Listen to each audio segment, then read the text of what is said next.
ہم ملاقات کے لیے بے چین نہیں تھے، ایران تھا۔ امریکی صدر ڈونلڈ ٹرمپ کا ایران کے ساتھ مذاکرات پر سخت بیان۔ ٹروتھ سوشل پر لکھا کہ ایرانی مکمل طور پر ختم ہو چکے ہیں۔ ہم پورے 60 دن کا کھیل کھیلیں گے، انہیں کوئی پیسہ نہیں ملے گا، ایک پیسہ بھی نہیں۔ ادھر ٹرمپ نے ایکسیوس سے گفتگو میں ایک بار پھر اسرائیلی حکام پر لفظی چڑھائی کر دی، کہا کہ میری مداخلت نہ ہوتی تو اسرائیل تباہ ہو چکا ہوتا۔ نیتن یاہو سے تعلقات اچھے ہیں لیکن ان کو کسی حد تک کنٹرول رکھنا ہوتا ہے۔ ہم ملاقات کے لیے بے چین نہیں تھے، ایران تھا۔ امریکی صدر ڈونلڈ ٹرمپ کا ایران کے ساتھ مذاکرات پر سخت بیان۔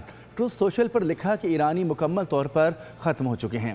ہم پورے 60 دن کا کھیل کھیلیں گے، انہیں کوئی پیسہ نہیں ملے گا، ایک پیسہ بھی نہیں۔ ادھر ٹرمپ نے ایکسیوس سے گفتگو میں ایک بار پھر اسرائیلی حکام پر لفظی چڑھائی کر دی، کہا کہ میری مداخلت نہ ہوتی تو اسرائیل تباہ ہو چکا ہوتا۔ نیتن یاہو سے تعلقات اچھے ہیں لیکن ان کو کسی حد تک کنٹرول رکھنا ہوتا ہے۔